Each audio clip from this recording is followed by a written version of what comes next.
Le stoïcisme, contrairement à ce que beaucoup imaginent, ne consiste pas à devenir froid, distant ou insensible. Il s'agit plutôt d'apprendre à créer un espace entre ce qui arrive et la façon dont on y répond, de faire une pause, de réfléchir, puis de choisir une réaction plus juste, au lieu de se laisser emporter par l'émotion brute. Cette philosophie a été utilisée aussi bien par des esclaves que par des empereurs romains, précisément parce qu'elle aidait à rester solide quand la vie devenait dure. Et dans notre monde actuel, saturé de bruit, de pression et de stress permanent, ces idées ne sont pas seulement intéressantes, ce sont de véritables outils de survie mentale. Dans ce contenu, nous allons explorer 10 leçons puissantes pour développer une meilleure maîtrise émotionnelle et reprendre le contrôle de nos réactions face aux événements. Et au passage, n'hésite pas à faire une pause pour liker, partager ou commenter, cela aide énormément à faire grandir la communauté et à maintenir cette réflexion vivante. Entrons maintenant dans le vif du sujet. Leçon 1. Se concentrer uniquement sur ce qui dépend réellement de toi. C'est la règle d'or du stoïcisme. Une immense partie de notre stress vient du fait que nous essayons de contrôler ce qui ne nous a jamais appartenu. Imagine un cercle. À l'intérieur, tes choix, tes efforts, tes intentions, ta façon de parler et d'agir. À l'extérieur, les opinions des autres, leurs réactions, leurs humeurs, les événements imprévus. Par exemple, tu envoies un email important et tu passes ensuite des heures à rafraîchir ta boîte de réception, l'angoisse montant à chaque minute. Tu as fait ta part, le message était clair, réfléchi, bien formulé. Mais tu ne contrôles ni le moment où il sera lu, ni la manière dont il sera interprété. La même logique s'applique au travail avec un supérieur. Tu t'investis, tu respectes les consignes, tu rends ton travail à temps. Et pourtant, tu ne peux pas maîtriser la réaction en face. Elle peut être enthousiaste, critique ou complètement indifférente. Le vrai changement, c'est de comprendre ceci. Une fois que tu as fait de ton mieux sur ce qui dépend de toi, ta mission est terminée. Tout le reste mérite d'être lâché afin de préserver ton énergie. Leçon 2. Pratiquer la visualisation négative pour apaiser l'anxiété. Le nom peut sembler sombre, mais l'effet est étonnamment rassurant. Plutôt que de te forcer à penser positif en permanence, tu prends un moment pour envisager ce qui pourrait raisonnablement mal se passer. Tu dois faire une présentation importante, imagine que le Wi-Fi tombe en panne ou que tes notes disparaissent. En faisant cela, ton esprit a déjà exploré le pire scénario. Résultat, si un imprévu survient, tu n'es pas paralysé par la surprise et tu as souvent déjà un plan B. Et si tout se passe bien, tu apprécies encore plus la fluidité du moment au lieu de la prendre pour acquise. Leçon 3. Comprendre que l'obstacle est le chemin. Quand quelque chose se met à travers ta route, au lieu de le voir comme un mur, considère-le comme une marche. Chaque difficulté contient une opportunité cachée. Un projet refusé peut devenir une occasion d'apprendre, de s'améliorer ou d'acquérir une nouvelle compétence. Une personne désagréable devient un terrain d'entraînement pour la patience et la maîtrise de soi-même. Le changement de perspective est essentiel.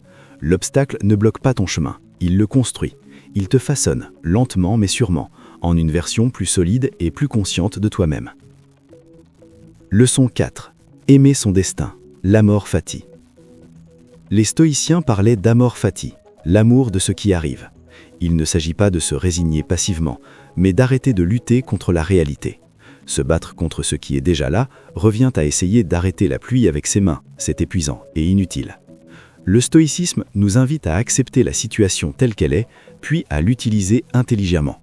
Si ton vol est annulé, par exemple, au lieu de passer des heures à te plaindre, tu peux te demander comment tirer parti de ce temps, lire ce livre que tu repousses depuis des mois, appeler un proche ou simplement te reposer.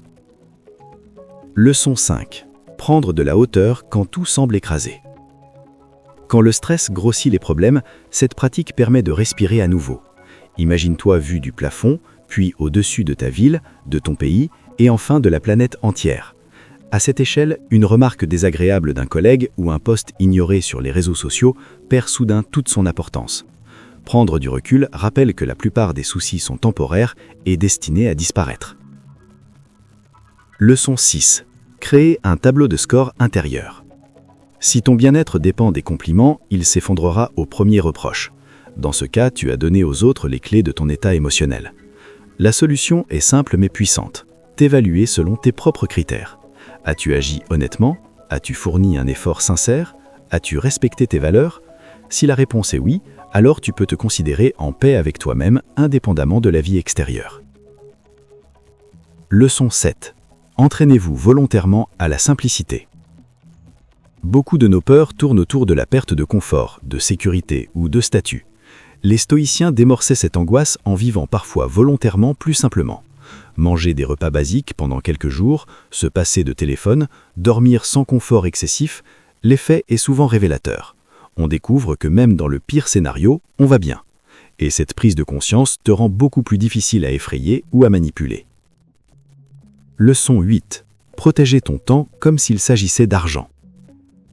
Tu ne laisserais jamais quelqu'un fouiller ton portefeuille.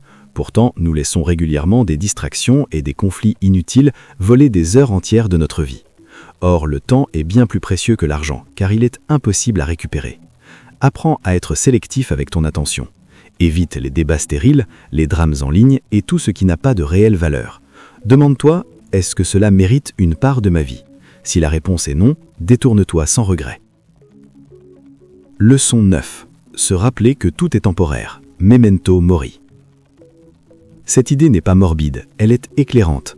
Se rappeler que la vie est limitée aide à clarifier les priorités. Quand tu acceptes réellement la finitude du temps, tu arrêtes de gaspiller ton énergie dans les rancunes, la peur ou l'obsession du regard des autres. Tu te recentres sur ce qui compte vraiment ici et maintenant. Leçon 10. Comprendre que la bienveillance est une vraie force. Réagir avec colère face à une personne désagréable est facile et instinctif.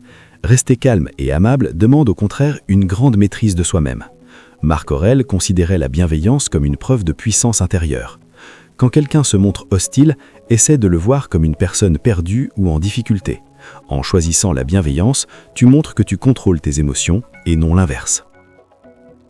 En conclusion, le stoïcisme ne vise pas à transformer les humains en statues insensibles. Il cherche à nous rendre plus résistants, plus lucides et plus humains. Tu n'as pas besoin de maîtriser ces 10 leçons dès demain matin. Même les grands empereurs romains luttaient avec elles au quotidien. L'objectif n'est pas de ne jamais ressentir de stress, mais de le reconnaître quand il apparaît et d'avoir les outils pour revenir à l'équilibre. Choisis simplement une leçon qui t'a particulièrement parlé aujourd'hui. Le cercle de contrôle, la protection du temps ou une autre. Mets-la en pratique la prochaine fois que la vie se complique un peu plus. Tu pourrais être surpris de découvrir à quel point tu as déjà du pouvoir dès l'instant où tu arrêtes de le donner à ce que tu ne peux pas changer.